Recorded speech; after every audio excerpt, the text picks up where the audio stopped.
dimatiin sama awalnya mic-nya. Ya. Kamu ngalamin kamera aja. Ada sih. Tapi kurang sih kan. Kamu belum apa? Kurang sih. Allah.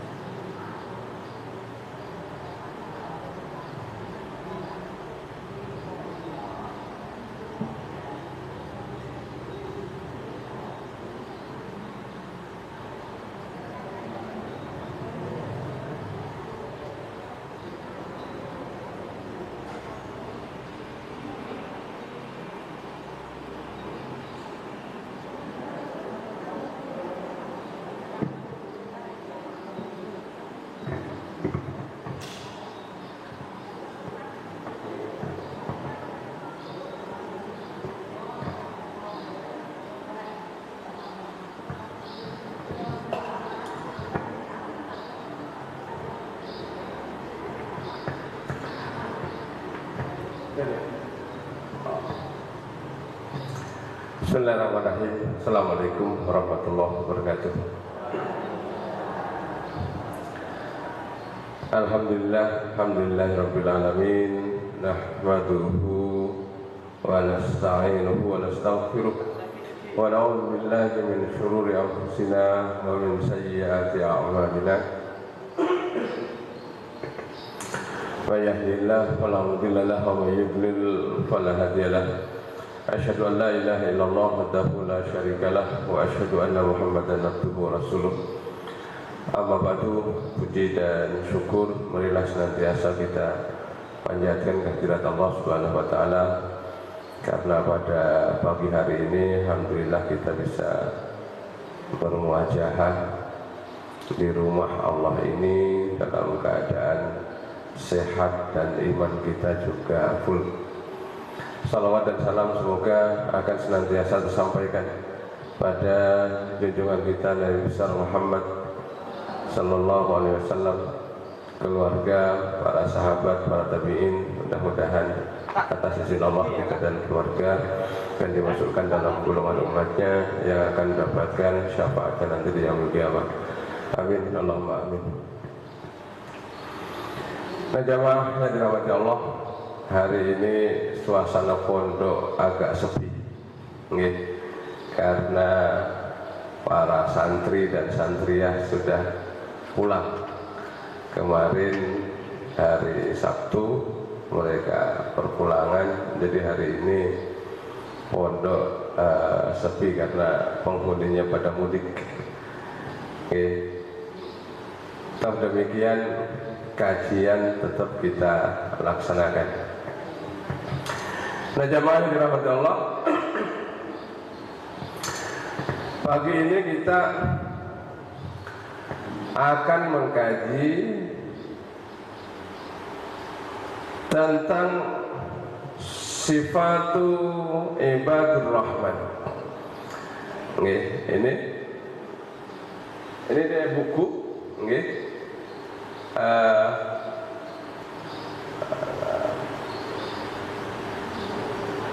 ya ini dia. Nah ini, jadi buku ini tipis, ada 50-an halaman tentang sifat-sifat ibadur rahman. Siapa yang mengarang? Yang mengarang adalah Abdul Razak bin Abdul Muhsin Al-Badari. Itu pengarang kitabnya.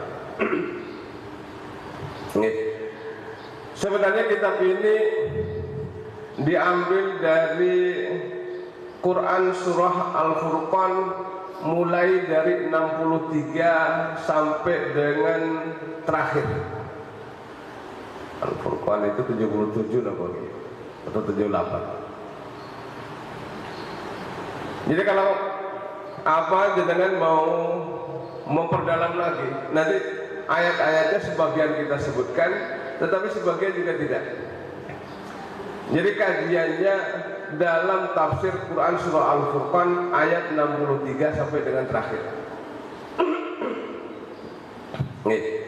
Jadi jamaah yang dirahmati Allah, agama kita dibawa oleh Rasulullah itu dalam upaya mengentaskan penghambaan manusia terhadap manusia. Ya, dulu manusia itu menyembah manusia, atau dulu bahkan manusia itu menyembah kepada ya selain manusia, ya patung, ya matahari, bahkan sampai sekarang pun juga demikian. Nah, penghambaan terhadap manusia itu kemudian dianggap melecehkan ya harga diri manusia sendiri. Oh, sama-sama manusianya, kenapa harus disembah? Nah, kemudian dalam tafsir ini nanti, atau dalam kitab ini, dalam buku ini nanti, kita itu hanya boleh menghamba kepada Allah Subhanahu wa Ta'ala yang telah menciptakan kita, yang telah memberikan kita begitu banyak karunia. Maka kitabnya disebut dengan Sifatu Ibadur Rahman, ya, atau sifat-sifat hamba dari yang Maha Pengasih. Ya, artinya bahwa ketaatan yang kita lakukan pagi ini atau kebaikan yang kita lakukan, apapun itu kebaikan, bentuk kebaikannya, itu semuanya karena rahmat Allah Subhanahu wa Ta'ala. Jadi kalau kita ada di sini, ini karena Allah yang meringankan langkah kita menuju ke masjid ini, bukan karena semata-mata kita. Okay. Kalau jenengan baik sama keluarga, itu semata-mata karena kasih sayangnya Allah, bukan kemudian karena hebatnya jenengan, bukan. Kalau hari ini misalnya jenengan kaya, jenengan mampu gitu, itu bukan karena hasil jerih payah jenengan semata, tetapi karena kasih sayangnya Allah Subhanahu wa Ta'ala kepada kita. Begitu. Maka kitab ini perlu kita, atau judul ini, tafsir ini dalam Quran surah Al-Furqan itu yang perlu kita angkat. Apa sih sebenarnya sifat-sifat yang harus dimiliki oleh seorang hamba biar dia layak dikatakan sebagai hamba dari Allah yang Maha Penyayang? Oke. Nah, di kitab ini dibagi menjadi 8. Tetapi sebenarnya kalau dirinci bisa menjadi 11 atau bahkan 12. Karena dalam satu ayat itu, kalau di sini satu ayat dijadikan satu, tetapi dalam satu ayat itu bisa 2 atau bahkan 3 sifat dari Ibadur Rahman itu. Nah, saya ikut yang ada dalam kitab ini dibagi menjadi 8. Tetapi dalam satu ayat itu bisa 2 atau 3 sifat Ibadur Rahman. Nah, pertama, apa sifatnya Ibadur Rahman itu? As-sifatul ula, atau sifat yang pertama dari Ibadur Rahman itu adalah as-sakinah, ketenangan, ya. Kemudian kewibawaan, wat tawadhu lillah wa li ibadihi. Kemudian dia itu tawadhu, enggak sombong kepada Allah dan hambanya. Apa ayatnya? Ini dia ayatnya. A'udzubillahi minasyaitonir rajim. Wa ibadur rahmanil ladzina yamshuna 'alal ardi hauna. Sesungguhnya ciri-ciri atau sifat-sifat yang dimiliki oleh Ibadur Rahman itu, yang pertama, yamshuna 'alal ardi hauna. Mereka berjalan di muka bumi ini tidak dengan sombong, ya. Atau bahasanya apa itu tawadhu. Jadi jalannya di atas bumi ini dia rendah hati.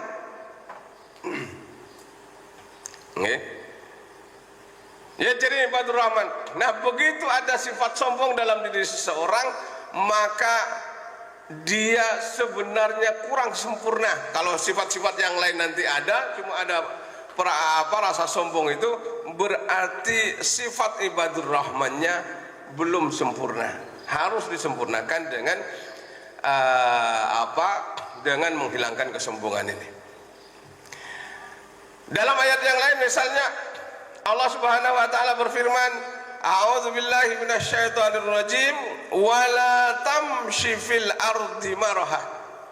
Janganlah kalian berjalan di muka bumi ini dengan sombong.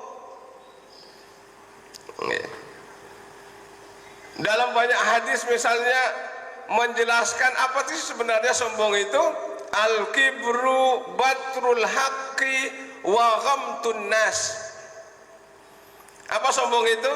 Sombong adalah batrul haq, menolak kebenaran. Ya. Jadi apa yang saya sampaikan misalnya benar sebenarnya, tetapi karena yang menyampaikan saya, maka jenengan tolak. Ya. Apa yang disampaikan oleh tetangga jenengan menurut jenengan sebenarnya benar, tetapi kenapa yang menyampaikannya itu adalah tetangga? Andaikan orang yang menyampaikan itu bukan dia, dia bilang saya terima, tetapi yang menyampaikan dia itu adalah ya tetangganya. Orang yang sombong itu ya bisa terjadi pada orang-orang yang berilmu, orang-orang yang kaya, bahkan orang-orang yang bodoh pun juga ada yang sombong. Orang miskin pun juga ada yang sombong. Orang yang sombong misalnya pada orang yang kaya, itu hanya bisa ditegur oleh orang yang kekayaannya menurut dia itu lebih tinggi. Kalau ada orang miskin menasihati orang kaya, ya benar sebenarnya nasihatnya itu, tetapi dia menganggap remeh misalnya. Dia katakan, ku iki sopo, ongkere kok wani-wani ini nasihati orang kaya gitu loh. Nggih. Kalau sombong itu misalnya ada pada kekuasaan, ya, pada misalnya kepala desa atau camat, maka yang bisa menegur dia itu harus orang yang lebih tinggi jabatannya dibandingkan dengan dia. Kalau diingatkan oleh bawahannya, enggak digubris. Ya. Misalnya sombong itu ada pada camat, enggak betul nggih? Ya, maka yang bisa menegur dia atau yang mengingatkan dia adalah orang yang kedudukannya itu lebih tinggi dibandingkan dengan dia. Kalau sama-sama camatnya dia masih nggak mau, maka yang menegur dia itu harus bupati. Kalau kekayaannya orang ini sombong misalnya 1 triliun, ya, maka dia bisa ditegur atau diingatkan oleh orang yang kekayaannya lebih tinggi dibandingkan dengan dia. Ya, nah, dikasih tahu orang miskin dia nggak mau. Ya, dia mengatakan kamu ini siapa? Ya, itu namanya batrul haq atau menolak kebenaran. Padahal yang disampaikan orang ini benar, tapi karena yang menyampaikan itu dia anggap orang yang lebih rendah statusnya, ya, apakah sosialnya, apakah kekayaannya, apakah keilmuannya lebih rendah, maka dia tolak. Ini namanya al-kibru atau sombong itu tadi. Kemudian yang kedua, apa itu al-kibru? Itu adalah batrul haqqi, tadi sudah menolak kebenaran. Kemudian yang kedua, ghamtun nas. Ya, senangnya itu yang meremehkan orang, yang ngentengke, ngemengke gitu loh. Ya karena statusnya itu tadi lagi. Ya. Maka dalam hadis yang lain, misalnya Rasulullah SAW mengingatkan kita, la yadkhulul jannata man kana fi qalbihi misqalu dzarratin min kibrin. Ya. Tidak akan masuk ke dalam surga siapa saja yang di dalam hatinya itu ada bahasanya bibit kesombongan walaupun itu kecil. Makanya iblis itu kenapa Allah masukkan ke dalam neraka? Karena dia itu sombong. Ya. Apa kata iblis ketika suruh sujud kepada Adam? Ya, dia tidak mau, wastakbar. Dia tidak mau. Kata iblis, ana khairun minhu, khalaqtani min narin wa khalaqtahu min tin. Ya Allah, kenapa aku harus sujud pada Adam? Padahal penciptaanku ini lebih mulia dibandingkan dengan dia. Aku diciptakan dari nar, dari api, sementara dia diciptakan dari saripati tanah. Dia kata iblis itu ana khairun minhu. Ya. Jadi kalau ada orang sombong, ngapunten, berarti dia adalah ya sahabat atau teman baiknya iblis. Nggih. Karena dia merasa lebih jika dibandingkan dengan orang lain. Oke, ini yang pertama. Jadi ibadur rahman itu yamshuna 'alal ardi hauna, atau berjalan di atas muka bumi ini ya dengan hauna, rendah hati, ya, enggak sombong. Gitu loh. Ini ciri yang pertama. Oke. Kemudian yang kedua, masih dalam ayat ini, ya, apa itu? Adalah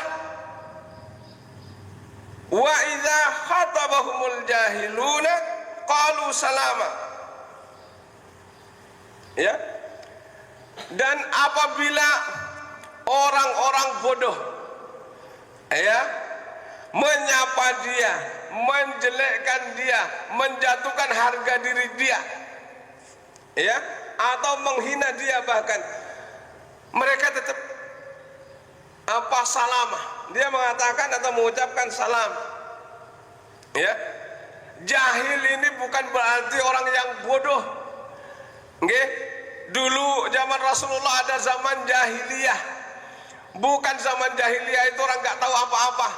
Ya, pada zaman itu sudah ada 2 peradaban, bahkan ada yang mengatakan ada 3 peradaban. Ada peradaban Persia, ada peradaban Romawi, bahkan ada di Asia itu namanya peradaban Sin, ya, atau Cina. Artinya kemajuan ilmu pengetahuan dan teknologi itu sudah maju pada saat itu, pada zaman itu loh, okay? Tapi mereka itu masih disebut dengan jahiliyah. Nanti kalau kita bicara jahiliyah, nyangkut-nyangkut ke bab tauhid, nanti panjang lagi pembahasannya, ya. Tetapi jahiliyah itu maksudnya bukan orang yang nggak sekolah, bisa saja titelnya itu apa insinyur, bisa saja titelnya itu adalah DRS misalnya, atau MA, MPD, MSI atau apapun lah itu, ya. Ada profesor, doktornya, ya. Tapi dia juga bisa termasuk dalam pengertian jahiliyah. Apalagi kalau disangkutkan dengan ilmu tauhid. Pokoknya yang nggak kenal Allah, nggak kenal Rasulullah, nggak kenal syariat agama ini, berarti jahil dia. Artinya kalau ada orang yang berusaha untuk menjatuhkan kita, menghina martabat kita, ya, maka orang ini, asalkan kita benar nih, asalkan kita nggak benar-benar melakukan apa yang dituduhkan oleh dia itu, maka kita tidak membalas hinaan mereka, kita tidak membalas mencaci mereka. Karena kalau kita balas, justru dia itu akan merasa berharga, gitu loh. Dan gak selesai masalahnya, ya. Kalau kita balas, kemungkinan kita menjadi tergelincir pada 2 hal. Apa itu? Asratul qadami wa asratul lisan. Bisa langkah kita yang tergelincir, atau bisa lisan kita yang tergelincir. Itu dalam kitab ini.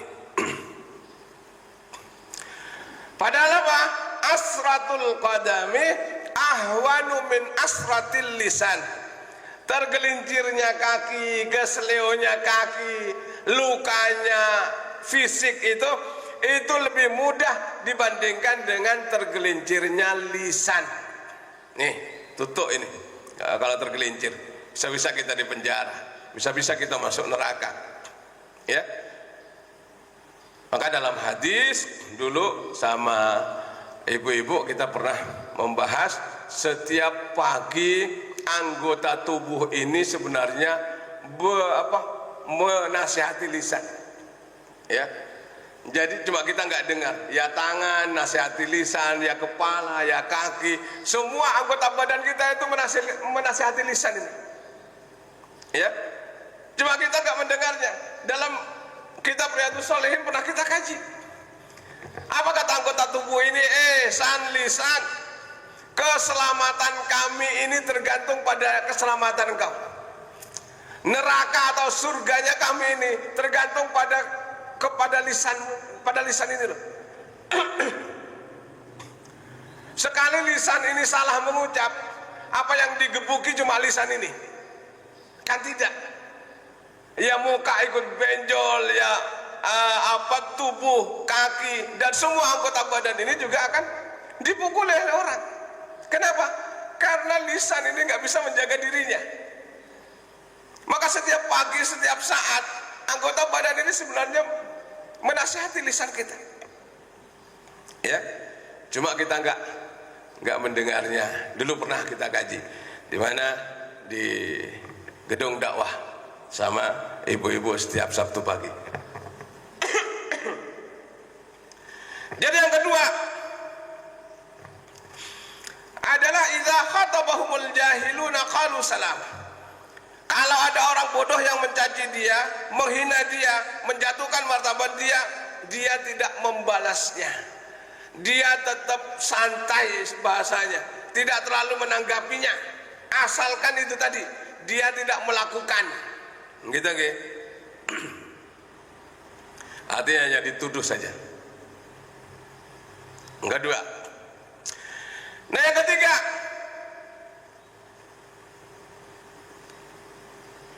as-sifatus tsaniyah, di sini dua.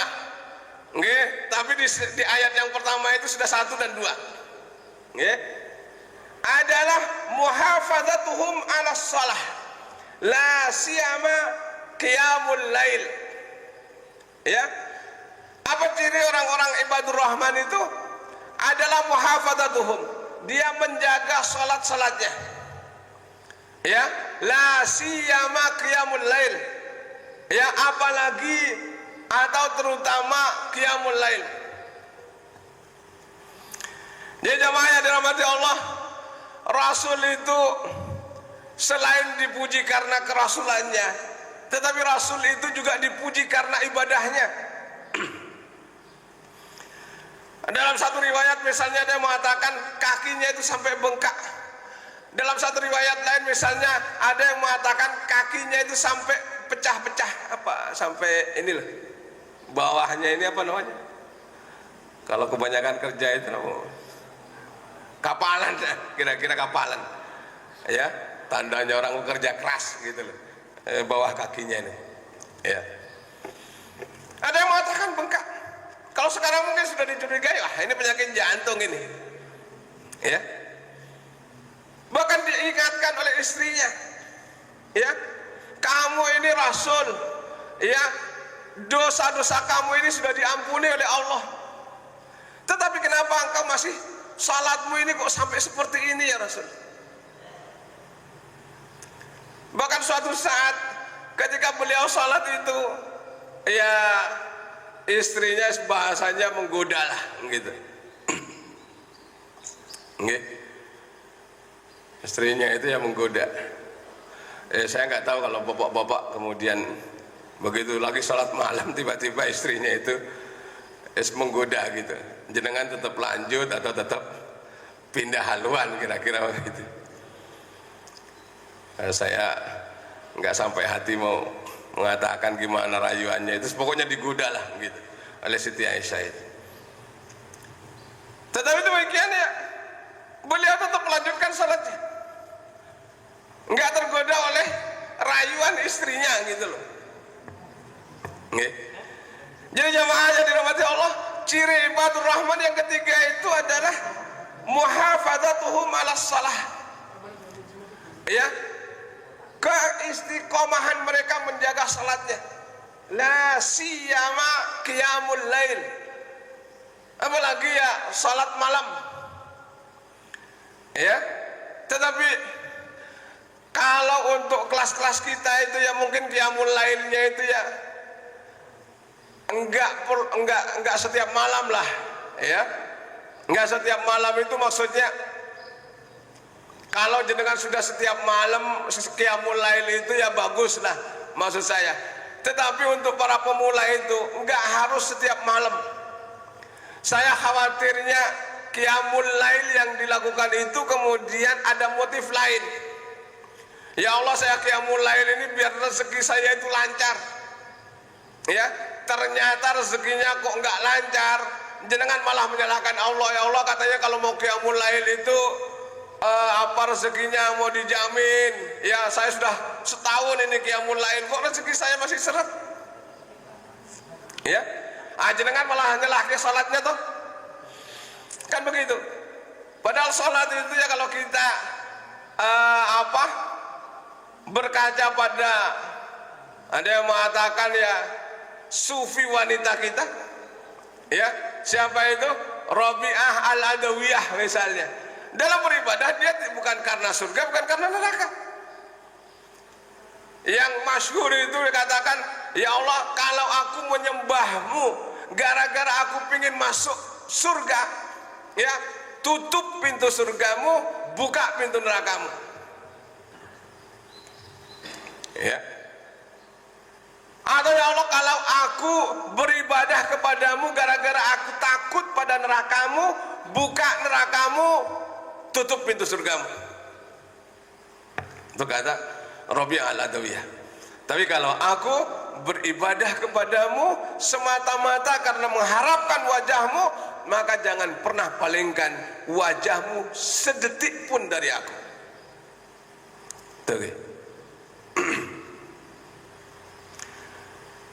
Jadi kita ibadah salat malam itu, ya bukan karena banyaknya proposal, bukan karena banyaknya masalah, bukan. Jenengan mau salat malam ya salat malam aja. Maksudnya jenengan malam-malam bangun daripada nonton bola, daripada nonton sesuatu yang nggak bagus di TV, kok nggak bisa tidur ya saya. Ya sudah salat malam saja. Artinya potensi untuk menyalahkan salatnya itu nggak ada. Ya, malam-malam jenengan bangun daripada jenengan mancing, keluyuran misalnya kemana-mana, udah salat malam. Tapi ya bagi yang biasa salat malam rutin misalnya, silahkan dilanjutkan. Tetapi bagi para pemula jangan sampai langsung seminggu terus. Ya, minimal 2 kali, minimal 1 kali pertama. Ya Allah, kok nyaman kayaknya salat malam ini. Ya, sebulan lagi asal jenengan bisa istiqomah sekali sebulan itu, selama sebulan itu jenengan sekali aja seminggu. Kok enak kayaknya, nanti bulan berikutnya tambah 2 malam, nanti tahun berikutnya baru tambah menjadi 3 malam. Ya, biar apa? Biar jenengan itu tidak menyalahkan sholatnya, apalagi sholat duha jenengan. Ya, sholat duha itu kan terkenalnya sholat minta kemudahan dalam rizki gitu. Kita dulu kalau di pondok ya kiriman macet nggak lancar, sholat duha itu pol-polan. Ya, sholat duha dilakukan, kiriman tetap macet. Ayo, katanya nyalahkan sholatnya, kemudian nyalahkan Allah jadinya. Ya, karena apa? Kita sholat, kita mengerjakan kebaikan itu karena ada harapan yang lain. Ya, ada hal itu kita sholat, melakukan kebaikan, semuanya kita lakukan karena Allah Subhanahu wa Ta'ala. Jadi muhafadzatuhu ma'as shalah. Ya, apa ayatnya ini dia? Walladzina yabituna li rabbihim sujjatan wa qiyamah. Apalagi kita kemarin baru saja membahas tentang apa? Ibu-ibu, bab salat kemarin kita, keutamaan salat. Salat apa kemarin? Salat subuh dan salat asar. Nggih. Jadi kemarin kita baru saja membahas tentang keutamaan salat subuh dan salat asar. Dalam hadis misalnya dijelaskan man shallal bardaini dakhalal jannah. Siapa saja orangnya yang bisa menjaga 2 salat dingin, maka dia akan masuk surga. Ya, apa itu 2 salat dingin? Yaitu salat subuh dan salat asar. Nggih.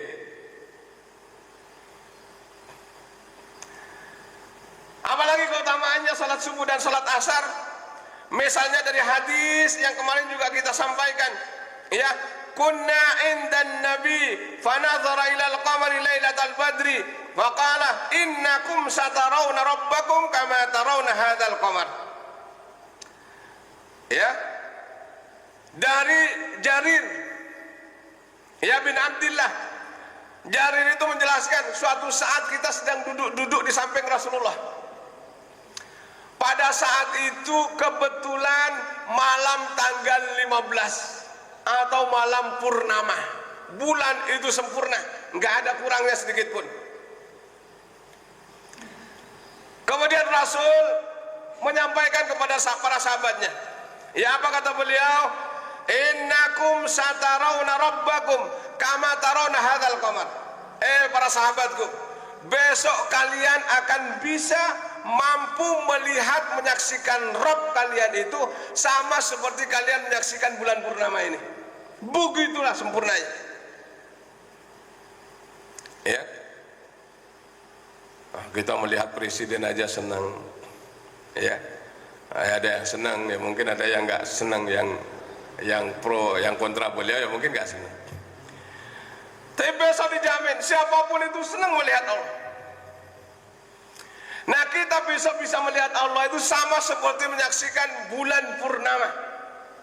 Ya, jelas terang gitu loh. Ya. Apa syaratnya? Syaratnya adalah fa in istata'tum alla tughlabu ala salatin qabla tulu'is syamsi wa qabla ghurubiha. Syaratnya hanya 2 saja. Ya. Yang pertama adalah kita melaksanakan jangan sampai kegiatan apapun menghalangi salat berjamaah kita qabla tulu'is syamsi, sebelum terbit matahari. Ya, artinya salat subuh. Ya, salat subuh itu ya diusahakan berjamaah di masjid. Kemudian apalagi wa qabla ghurubiha. Ya, salat jamaah sebelum matahari itu terbenam. Artinya salat subuh sama salat asar dilakukan secara berjamaah. Ya, apa pahalanya atau balasannya?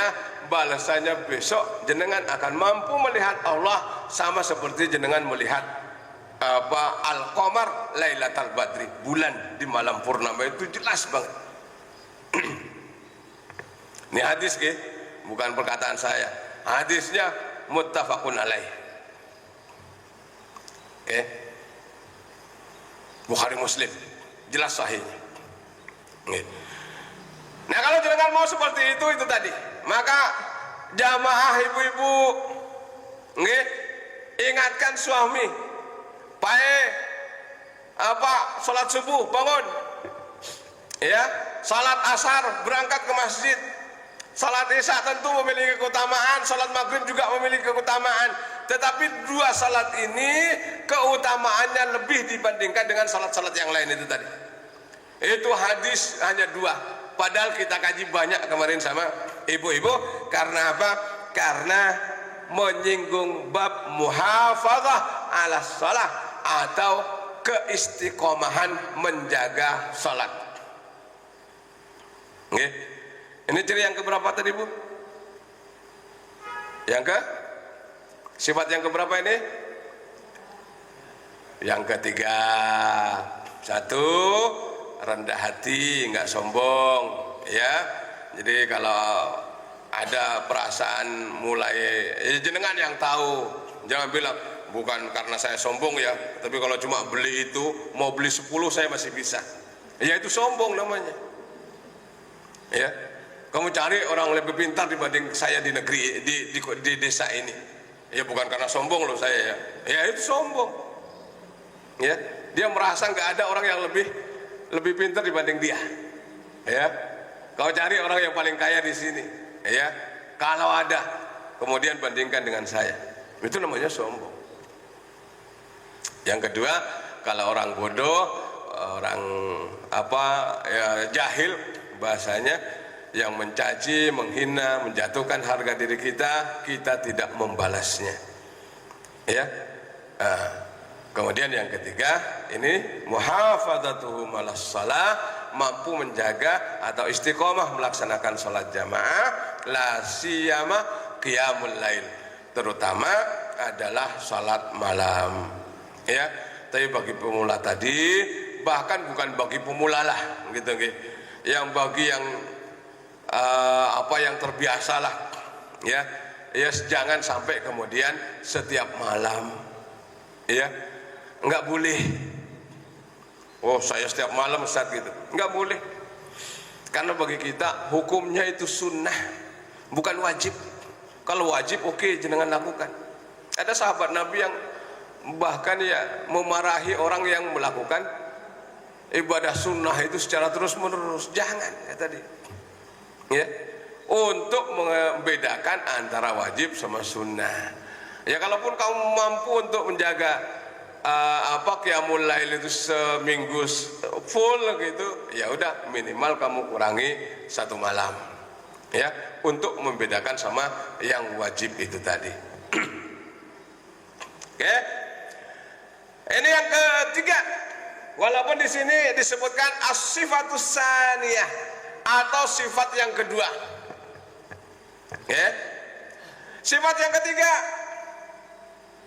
Ini maknanya tadi.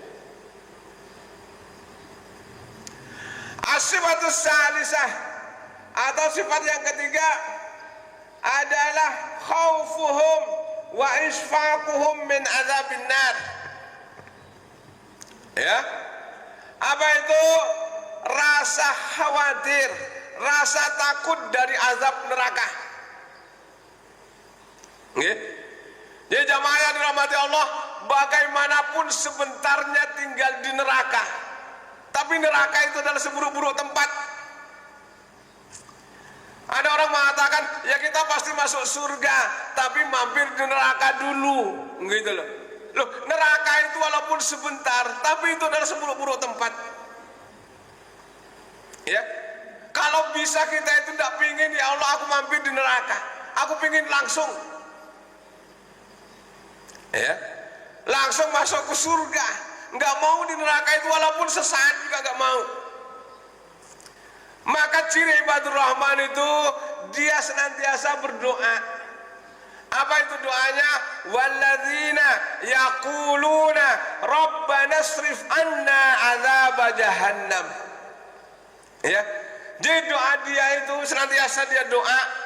Ya, dunia ini barangkali sudah cukup penderitaan lah, tapi menderita-menderitanya di dunia, tidak ada yang mampu menyamai penderitaan nanti di neraka. Makanya ibadur rahman itu senantiasa berdoa. Apa doanya?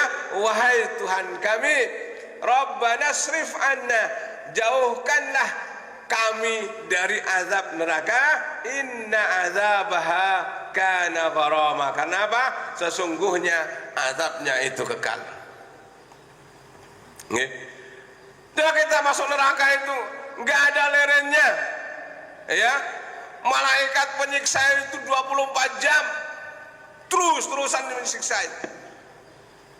Jadi biar sehari, biar setengah hari, biar 1 jam, kalau bisa saya nggak pingin mampir di neraka ini. Ini doa kita, ya. Jenengan boleh pakai doa ini juga, ya, karena jamaah yang dirahmati Allah, ya, kita mudah-mudahan termasuk ke dalam ibadur rahman. Karena ibadur rahman yang ada dalam Quran itu tidak menyebutkan secara khusus para sahabat Nabi, ya. Misalnya Abu Bakar, Umar, Utsman, Ali masuk, tidak disebutkan di sini. Tidak juga menyebutkan para tabi'in, tidak juga menyebutkan ulama tertentu. Artinya siapa saja bisa menjadi ibadur rahman asalkan sifat-sifatnya itu memiliki sesuai dengan kriteria yang ada dalam Quran surah Al-Furqan ini. Jadi kita bisa, jenengan bisa, saya bisa.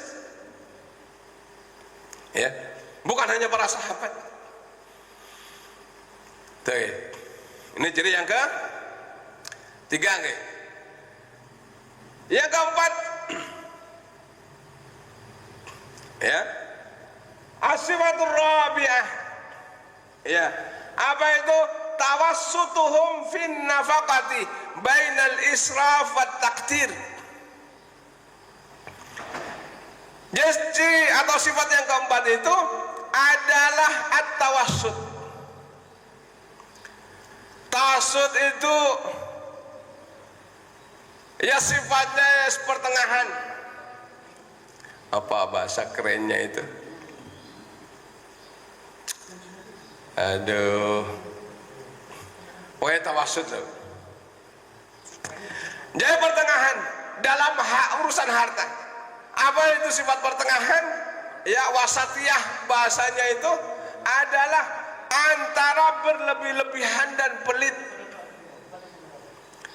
Ya, artinya kalaupun kita harus infak, maka tidak kemudian seluruh harta kita itu diberikan. Tidak. Tetapi tidak juga kita nggak pernah infak, nggak pernah membantu orang lain, padahal kita mampu gitu loh. Ya, ini ada saudara-saudara kita di Sumatera, di Aceh, ya, sedang bahasanya berduka, ditimpa musibah. Ya, barangkali mereka sekarang, naudzubillah sekali lagi, ya mudah-mudahan kita dijauhkan gitu. Nah, dalam membantu mereka, tidak boleh kemudian seluruh harta kita berikan kepada mereka. Ya, udah rumah saya, kebun saya bantu buat mereka. Ya, jenengan terus tinggal di mana? Itu namanya berlebih-lebihan. Tetapi tidak juga pelit. Sudah tahu saudara kita di sana, Aceh, Sumatera itu sedang ditimpa musibah. Jenengan itu nggak pernah membantu sedikit pun. Jangankan 10.000, 1.000 pun jenengan nggak bantu. Ya, itu namanya pelit. Padahal jenengan itu mampu, bantu 100.000 pun mampu sebenarnya. Syukur laporannya Muhammadiyah itu sekali Jumat 70 miliar se-Indonesia. Kalau di Jogja itu 120 berapa kayaknya, ya mas? Ada laporannya. Oh, masjid-masjid itu di grup teman-teman itu ada 120 jutaan. Itu saat Jumat. Ya. Kok ketika di share di grup itu, mbok jangan cuma satu Jumat, selama tanggap bencana dong, kata mereka. Ya, artinya selama 3 bulan itu. Ya, setiap Jumat pokoknya infaknya Masjid Muhammadiyah itu dibantukan buat sana gitu. Itu kata mereka. Ya, doanya harapannya gitu. Oke. Jangan tawassut atau wasatiyah. Ya, bainal israf wa taqtir. Antara berlebih-lebihan dalam memberi atau berlebih-lebihan dalam tidak memberi. Ya, ekstrim kanan atau ekstrim kiri, wasatiyah, tengah-tengah lah. Apa ayatnya atau dalilnya? Ini dia dalilnya. Walladzina idza anfaqu lam yusrifu wa lam yaqturu wa kana baina dzalika qawama. Ya. Apa? Ciri ibadur rahman adalah idza anfaqu, kalau mereka berinfak, mengeluarkan hartanya, membelanjakan hartanya di jalan Allah, maka lam yusrifu, tidak israf, tidak berlebih-lebihan, sewajarnya aja. Walam yaktur, tetapi juga tidak kikir. Ya, wa kana baina dzalika qawamah. Sebaik-baiknya itu adalah pertengahan. Wasatiyah ini tadi, tawassutuhum. Ya. Ya jangan sampai berlebihan dalam berinfak, tetapi jangan pernah kemudian tidak pernah infak sama sekali. Ya, itu dua-duanya salah. Ya, dalam apa menurut ayat ini? Ya. Ini ciri yang keberapa? Ar-Rabi berarti yang kelima. Karena di ayat yang pertama tadi sudah ada dua tadi. Ya. Tinggal 5 menit lagi.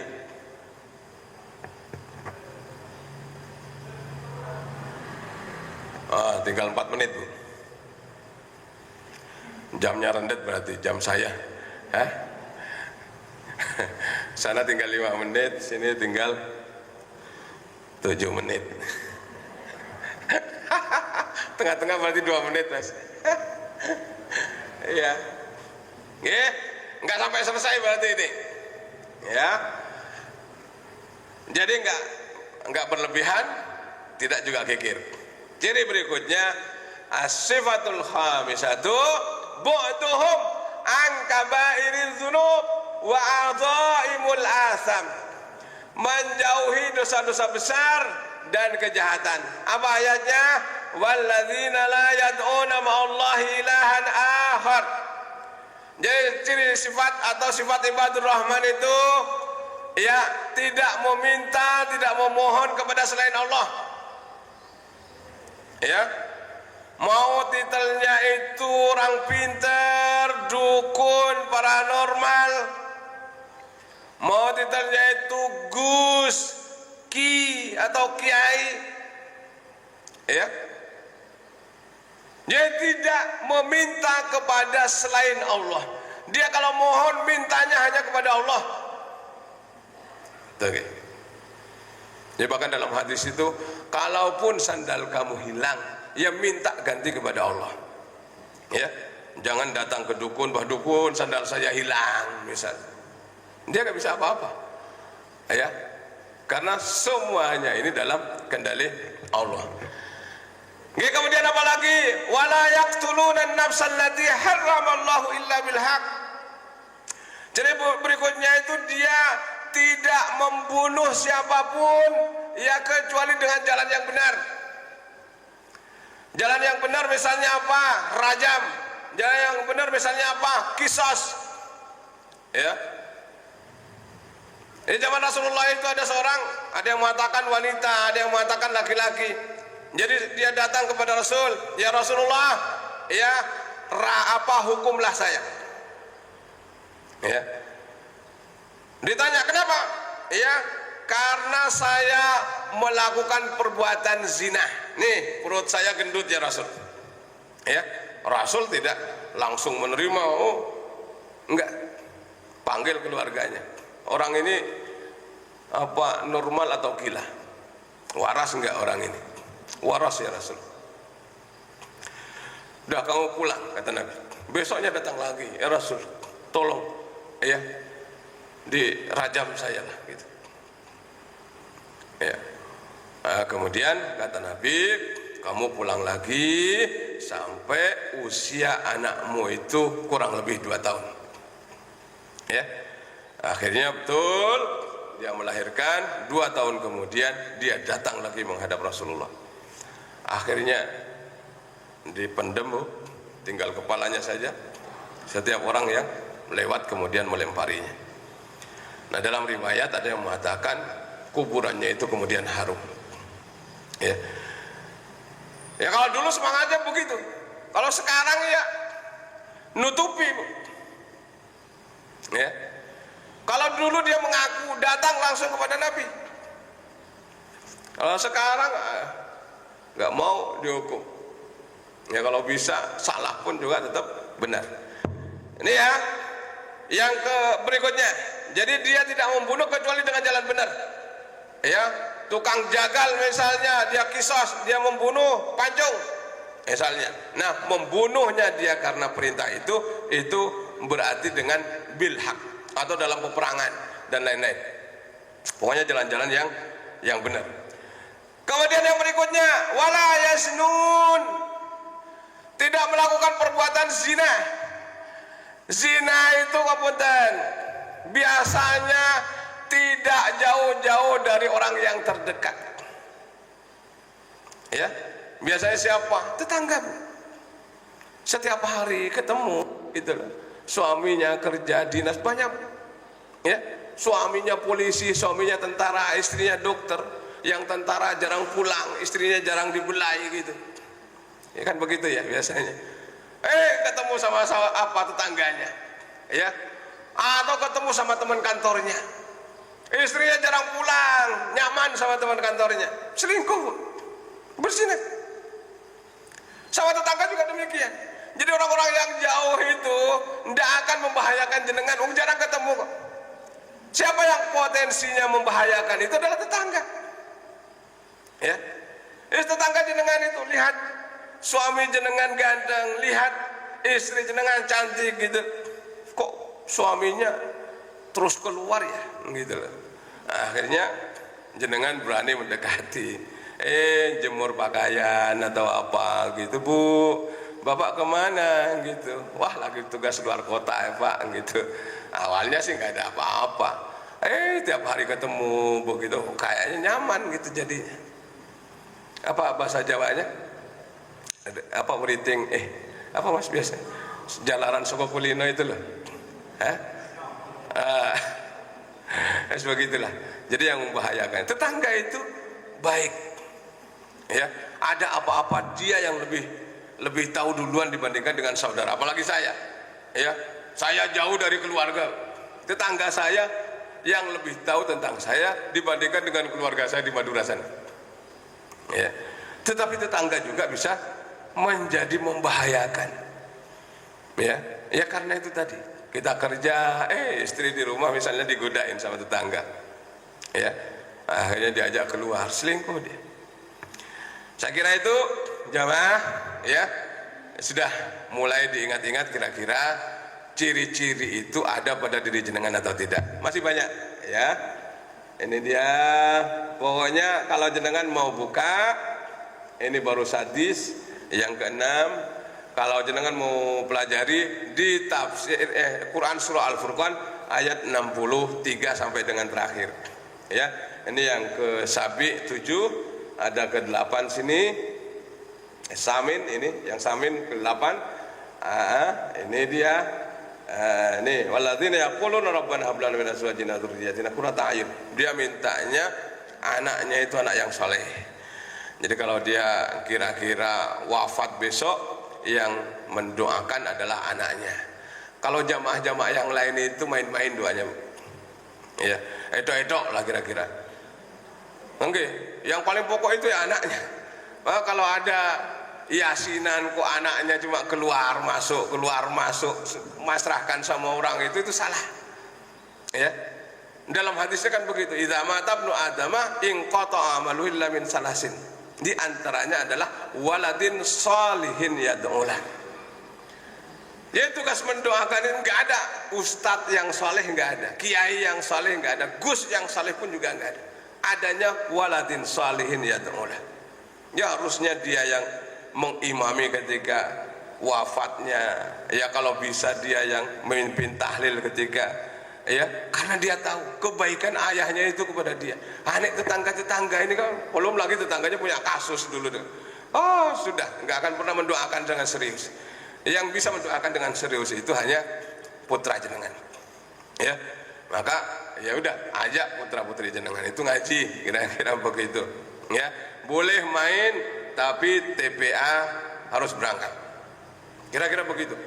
Anak sekarang kalau dilarang-larang itu malah tambah melawan gitu loh. Kue boleh main, boleh telanan HP, tapi sore nanti berangkat ke TPA. Siap Pak? Gitu. Rasa telanan HP, gitu. Anaknya kemudian jadi, bapak kok gini ya, ibu kok gini ya, ya. Jadi kira-kira kesukaan dia itu dituruti, tetapi kesukaan kita agar dia berangkat ke TPA juga diikuti. Saya kira demikian, dan lebih nggak penting. Mohon maaf atas semua kekurangan. Ini ada acara pondok pesantren Ramadan dari SMA Negeri 1 Segan. Ya, jadi anak-anak libur, kemudian kita kebetulan ada yang meminta pesantren kilat lah, apa pesantren Ramadan. Kalau Ramadan belum kayaknya. Demikian, mohon maaf atas semua kekurangan. Assalamualaikum warahmatullahi wabarakatuh.